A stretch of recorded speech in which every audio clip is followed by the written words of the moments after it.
Salam SN, ketemu lagi dengan saya Agus Harizal Alwi Hikmat, pemimpin redaksi Suara Nusantara dan Koran SN.com. Masuk edisi ke-181, Kamis 22 Februari 2024, kita ulas berita.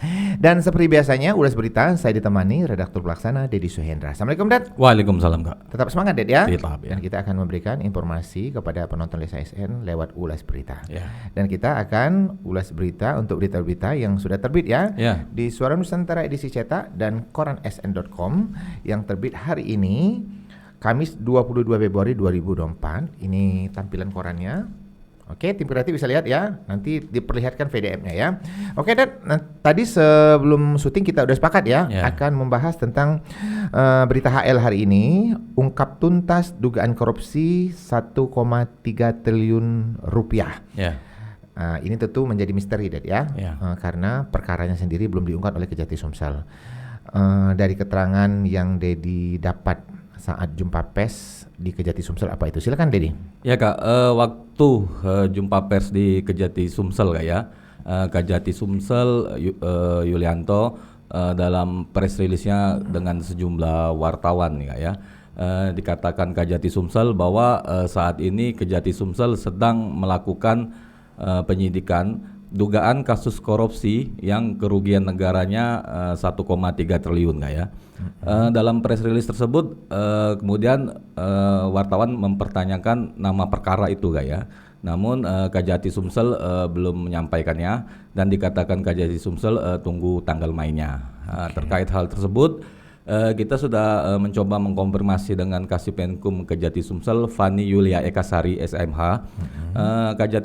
Kasipenkum Kejati Sumsel juga belum menyebut apa nama perkara tersebut, Kak ya. Dikatakannya belum dapat info. Nanti kalau terkait hal tersebut, kalau maksudnya sudah ada, baru akan disampaikan informasi yang lebih lanjut gitu, Kak. Intinya ini masih menjadi misteri ya, dan tanda tanya ya, apa nama perkara tersebut ya.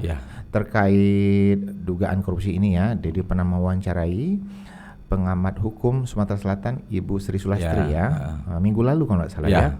Mungkin Dedi masih ingat statement dari Ibu Sri Sulastri, silakan. Ibu Sri Sulastri selaku pengamat hukum di Sumsel memberikan komentarnya terkait dugaan penyidikan dugaan kasus korupsi yang rugikan negara 1,3 triliun yang kini sudah tahap penyidikan di Kejati Sumsel, Kak ya.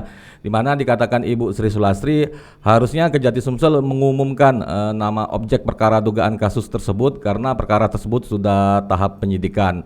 Selain itu Ibu Sri Sulastri mengatakan bahwa apabila sudah tahap penyidikan maka jaksa sudah mendapatkan alat bukti terkait perkara tersebut. Sebab sebelumnya sudah dilakukan proses penyelidikan sebelum perkara tersebut naik ke penyidikan.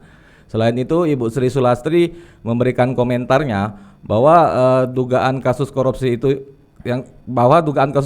telah tahap penyidikan, maka itu sudah informasinya sudah menjadi hak bagi masyarakat, Kak ya, hingga mesti diumumkan apa nama perkaranya gitu, Kak. Oke, Ded ya, berita yang Dedi ulas tadi sudah terbit di Suara Nusantara edisi cetak dan Koran SN.com ya. Dan bagi penonton SN yang penasaran ya dengan berita lengkap yang kita ulas sore hari ini, tetap klik Koran SN.com. Oke, Dad, kita beralih ke berita yang lain di koran hari ini ya. Kamis 22 Februari 2024 ada berita yang di sebelah kanan HL ya, dengan judul transaksi keuangan 3 direktur perusahaan swasta ditelusuri. Ini terkait dengan dugaan korupsi pajak. Silakan Dedi mengulasnya. Ya, Kak, ini keterangan dari Kasipenkum Kejati Sumsel Fani Yulia Ekasari SHMH menyampaikan keterangannya terkait perkembangan penyidikan dugaan korupsi dalam pemenuhan kewajiban perpajakan pada beberapa perusahaan di Kantor Pelayanan Pajak Pratama Palembang tahun 2019, 2020, dan 2021. Dikatakan Kasipenkum Kejati Sumsel Fani Yulia Ekasari SHMH bahwa dalam perkara tersebut sudah 6 tersangka yang telah ditetapkan oleh Kejati Sumsel. Dari ke-6 tersangka tersebut, 3 direktur dari perusahaan swasta saat ini berkas perkaranya masih dilakukan tahap penyidikan. Sedangkan yang 3 tersangka lagi sudah tahap 2 dan karena telah dilimpahkan ke jaksa penuntut umum usai berkas perkaranya dinyatakan lengkap atau P21, Kak ya. Nah, terkait 3 direktur perusahaan swasta yang merupakan tersangka tersebut, Kasipenkum Kejati Sumsel Fani Yulia Ekasari menegaskan bahwa dalam proses penyidikan tim jaksa penyidik bidang tindak pidana khusus Kejati Sumsel saat ini tengah melakukan menelusuri transaksi keuangan dari 3 direktur perusahaan swasta tersebut. Makanya sebelumnya Kejati Sumsel memeriksa 5 saksi dari pihak bank itu. Oke, Ded ya. Untuk terkait dugaan korupsi ini, Ded ya, sudah begitu banyak ya saksi yang diperiksa ya. Dan koran SN.com serta Suara Nusantara rutin membuatnya. Dan untuk diketahui penonton Desa SN, berita dugaan korupsi pajak ini mendapat apresiasi ya dari pembaca Suara Nusantara dan koran SN.com, dan begitu banyak ya pengunjungnya ya untuk koran SN.com ya. Untuk penonton Desa SN yang penasaran, silakan update di koran SN.com. Oke, Ded, kita beralih ke berita yang lebih soft ya. Ini berita giat pembangunan dari pemerintah Provinsi Sumatera Selatan, di mana di Suara Nusantara kita pasang di Photomaster ya. Silakan Dedi cerita. Oke, beritanya dengan judul Ketum Tim Penggerak PKK dan Agus Fatoni launching gerakan bedah rumah, dengan subjudul juga pembangunan sanitasi dan penanganan stunting. Oke, Ded ya, itu adalah giat pembangunan dari PJ Gubernur Sumsel Bapak Agus Fatoni ya. Dan Bapak PJ Gubernur giat melakukan kunjungan ya ke banyak tempat di Provinsi Sumatera Selatan ya. Salam hangat untuk Bapak PJ Gubernur Bapak Agus Fatoni. Oke, Ded, kita melangkah ke berita selanjutnya. Ini adalah berita dari masih dalam kegiatan HPN ya, Hari Pers Nasional tahun 2024, di mana kita ada berita Teguh Santosa raih Press Card number 1 ya. Ini di mana ini adalah prestasi dari Ketua Umum Teguh Santosa karena pengabdiannya selama ini ke dunia pers ya. Dan sini saya memberikan komentar, ini adalah kebanggaan bagi warga JMSI di seluruh Indonesia. Oke, melangkah ke berita selanjutnya di kaki bawah, silakan Dedi baca. Oke Kak, ini berita terkait kegiatan PJ Wali Kota Prabu Muli Haji Elman STMM dengan judul Launching Program Bedah Rumah Tidak Layak Huni dan Pemberian Sanitasi secara serentak se-Sumatera Selatan secara virtual. Kita bacakan beritanya. PJ Wali Kota Prabu Muli Haji Elman STMM menghadiri launching bedah rumah tak layak huni, pemberian sanitasi dan penanganan stunting. Kegiatan tersebut dilaksanakan secara virtual di halaman rumah Edi Pangat selaku penerima bantuan rumah tak layak huni di Kelurahan Majasari, Kota Prabu Muli. Lanjut ulas berita kita, Den ya. Dan kita akan membahas satu berita yang sering kita buat di Suara Nusantara edisi cetak dan koran SN.com ya. Dan berita ini sering viral ya di koran SN.com, yaitu berita tentang dugaan korupsi Pasar Cinde. Silakan Dedi ulas. Oke Kak, terkait dugaan kasus korupsi pembangunan Pasar Cinde yang kini pembangunannya mangkrak, Kasipenkum Kejati Sumsel Fani Yulia Ekasari SMH menegaskan bahwa penanganan perkara tersebut saat ini masih terus dilakukan oleh tim jaksa penyidik tindak pidana khusus Kejati Sumsel ya. Dikatakan Kasipenkum Kejati Sumsel Fani Yulia Ekasari bahwa perkara tersebut sudah penyidikan namun masih tahap penyidikan umum sehingga belum ada tersangka yang ditetapkan.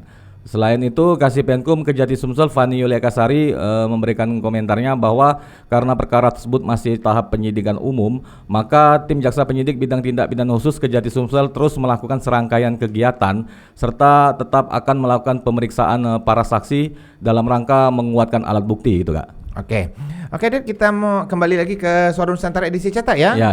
Berita lacak ya di halaman 12. Silakan bacakan judulnya saja silakan. Oke Kak, untuk halaman 12 dengan rubrik lacak dengan judul berita Kejari Palembang tetapkan tersangka dugaan kasus korupsi pakaian batik. Kita bacakan beritanya.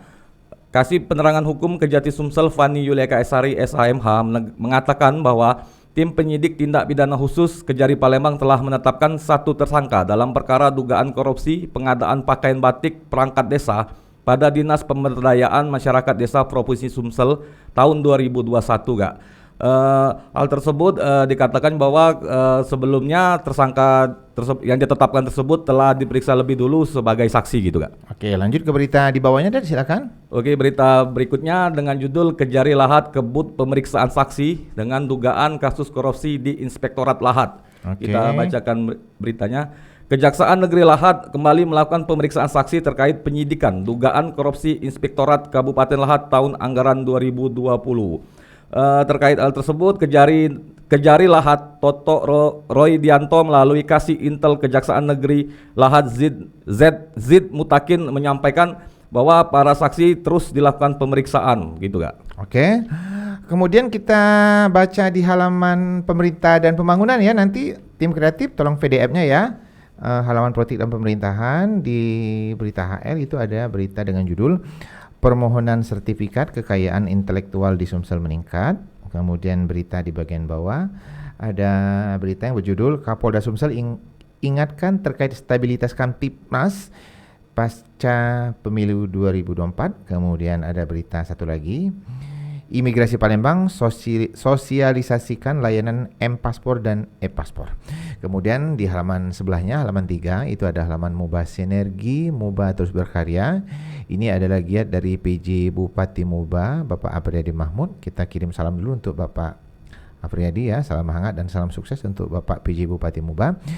Ini giat pertama, ini kita buat berita yang dibuat di HL ya, halaman 3, itu berita kemiskinan ekstrim di Muba turun drastis hingga 0%. Kemudian ada berita di bagian bawah sebelah kiri, itu kompak 17 ketua tim penggerak PKK Sumsel sambut kedatangan Kunker Ketua Umum PKK Tri Tito Karnavian.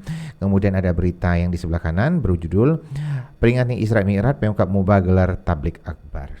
Oke, berikutnya ke halaman 4 ya, koran Gospot, halaman Gospot maksudnya ya. Di sini kita berita utama ada berita FASI fokus perkuat siapkan atlet junior hadapi SEA Games 2025. Kemudian kita ini berita HL ya. Berita HL ini didukung dengan foto master. Kemudian kita beralih ke halaman 5. Koran yang rubriknya hukum dan kriminal ya. Di sini kita ambil berita utamanya Polda Metro Jaya targetkan berkas Firly selesai minggu ini. Kemudian ada juga berita di bagian bawahnya. Ahli sebut kerugian kerusakan lingkungan kasus timah 271,06 triliun rupiah. Kemudian ada berita sebelah kanannya KPK dalami aliran uang suap Gubernur Maluku Utara. Oke, kita beralih ke halaman 6 ya, halaman Kota Musi. Ini adalah kita halaman yang khusus kita buat tentang kegiatan di Kota Palembang. Berita HL kita buat berita Pemkot Palembang optimis raih WTP tahun 2024. Berita ini didukung dengan foto master. Kemudian ada berita giat dari PJ Wali Kota Bapak Ratu Dewa. Beritanya berjudul Wali Kota Palembang kunjungi warga korban bencana angin kencang. Berita ini juga didukung dengan foto. Kemudian berita bagian bawah ada berita PJ Wali Kota apresiasi kehadiran Ketum Tim Penggerak PKK Tri Tito Karnavian di Palembang dengan subjudul launching 3 program sekaligus. Oke, Dedi, tampaknya kita udah di ujung ulas berita ya. Dan biasanya di ujung ulas berita kita ada quotes-nya. Dan quote kita sore hari ini adalah hidup ini penuh tantangan, jangan pernah takut mencoba. Jangan lupa untuk like, comment, share, dan subscribe kanal YouTube Lensa SN agar informasi menarik dari kanal YouTube ini tetap tersebar merata di bumi Sumatera Selatan. Salam SN, salam kompak selalu.